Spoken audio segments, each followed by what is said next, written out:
Hi friends, 8th, 10th, 12th के board के exam start होने वाले हैं। मैं आपको 4 आसान से ट्रिक्स देना चाहता हूं जो मैं पढ़ाई करता था उस समय यूज़ करता था। कौन कौन से हैं पहले उनको देख लेते हैं, फिर उन पे करेंगे चर्चा।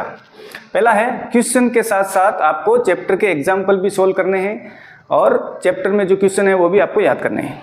दूसरा है, पोमोडोरो टेक्निक का यूज़ कैसे करना है, उसकी भी चर्चा करेंगे। तीसरा है, क्वेश्चन का आंसर आपको लिख कर याद करना है। चौथा है, लाइफ स्टाइल, आपकी लाइफ स्टाइल यानी कि आपका टाइम टेबल कैसा होना चाहिए। तो चलिए चारों का हम चर्चा कर लेते हैं, चारों ट्रिक्स पर अपन चर्चा करते हैं। पहला है, क्वेश्चन के साथ में चैप्टर के एग्जाम्पल करने हैं।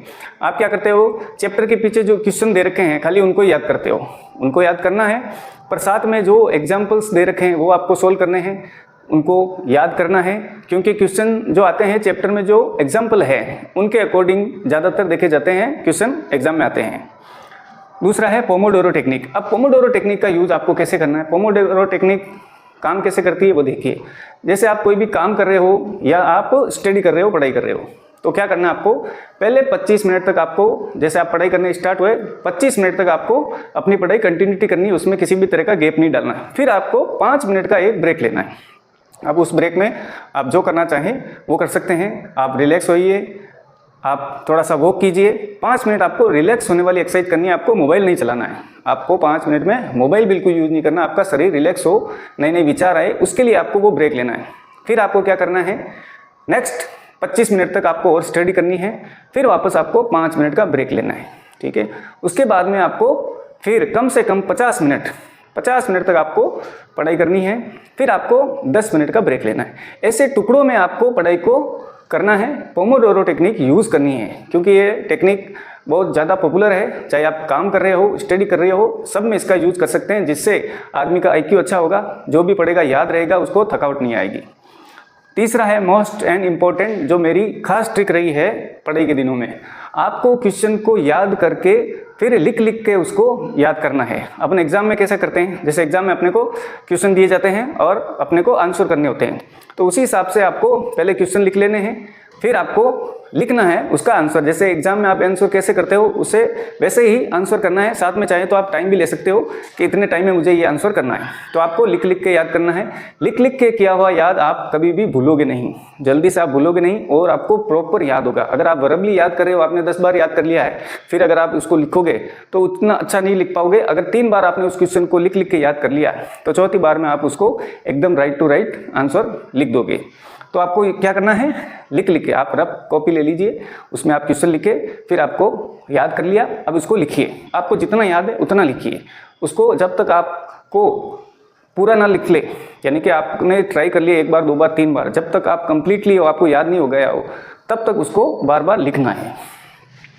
फिर चौथा है, लाइफ स्टाइल। आपकी लाइफ स्टाइल कैसी हो, आपको पढ़ाई के लिए सुबह जल्दी उठ के आप अगर पढ़ते हैं तो वो आपको बहुत अच्छा याद रहेगा। अगर आपको वो शिकायत है, मुझे सर नींद आती है सुबह जल्दी उठने में, कोई टेंशन नहीं है। आपको क्या करना है, सुबह मैथ्स का जो भी आपकी पढ़ाई है, तो सुबह आप उठते हो तो मैथ्स की पढ़ाई लेके बैठनी है, क्योंकि सुबह सुबह अपना दिमाग बहुत एक्टिवेट रहता है, तो मैथ्स की सारी चीज़ें भी आसान लगेगी और उसमें नींद नहीं आएगी। अगर आप पढ़ोगे तो नींद आएगी।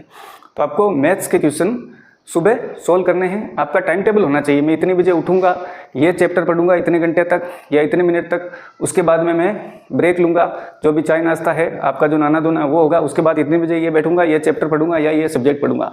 तो आपका दिन भर का टाइम टेबल होना चाहिए। ये नहीं एक ही सब्जेक्ट आपने ले लिया और दिन भर उसी सब्जेक्ट को पढ़ रहे हैं, ऐसे नहीं करना है आपको। जैसे स्कूल में आपके पीरियड लगते हैं अलग अलग क्लास के, हर सब्जेक्ट का एक पीरियड होता है, वैसे ही आपका लाइफ स्टाइल दिन भर में इस टाइम में ये सब्जेक्ट पढ़ूंगा, क्योंकि दिन भर में अपना जो मूड है वो अलग अलग रहता है। सुबह का मूड अलग है, दोपहर का अलग है, शाम को अलग है, रात को अलग है। तो मूड के हिसाब से ही अपने को सब्जेक्ट का चूज़ करना है। मूड के हिसाब से अगर सब्जेक्ट चूज़ करोगे तो आप जो भी पढ़ोगे वो आपको याद रहेगा। तो आपका पूरा दिन भर का टाइम टेबल होना चाहिए और वो फॉलो होना चाहिए। तो आप सब्जेक्ट, आपको किस टाइम किस सब्जेक्ट में इंटरेस्ट है वह सब्जेक्ट चूज़ करें और डेली सारे सब्जेक्ट का आपको रिवीजन करना। ये नहीं एक को ही आप 3 से 4 दिन पढ़े, फिर 3-4 दिन उसको हाथ नहीं लगाया, फिर दूसरा सब्जेक्ट लिया 4-5 दिन उसको पढ़ा, वो आप भूलते जाओगे। आपको हर सब्जेक्ट को रोज़ लेना है। अब जैसे एग्जाम नज़दीक है, मान लो 2-3 दिन में, 4 दिन के बाद अपना फर्स्ट एग्जाम है, तो उस समय आप जरूर वही सब्जेक्ट पढ़े जिसका आपके एग्जाम है। पर आपके अभी 20 दिन बाकी है, 15 दिन बाकी है और आप एक सब्जेक्ट को पढ़ रहे हो जो फर्स्ट एग्जाम है और बाकी को आप उसको नहीं पढ़ रहे हो, तो फिर गड़बड़ होगी। एक को पढ़ने में तो आपने बहुत टाइम दिया है और जोर लगाया फर्स्ट पेपर के लिए, लेकिन नेक्स्ट पेपर में आपको इतना टाइम नहीं मिलेगा, 1 दिन या 2 दिन का आपको गैप मिलेगा। अब किसी में हो सकता है 3 दिन का मिले, इसलिए आपको हर सब्जेक्ट को पढ़ना है डेली।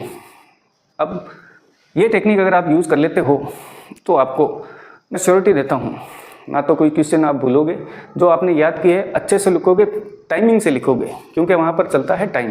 तो कई बच्चे याद सारी चीज़ें हैं लेकिन उनको पूरा टाइम नहीं मिलता, यानी कि वो क्वेश्चन पूरे कर नहीं पाते, उनका टाइम हो जाता है।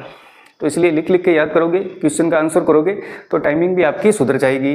तो ये चारों ट्रिक्स आप यूज़ करके अच्छे नंबर ला सकते हो, अच्छी पढ़ाई कर सकते हो। थैंक यू, और भी मिलेंगे नेक्स्ट वीडियो में।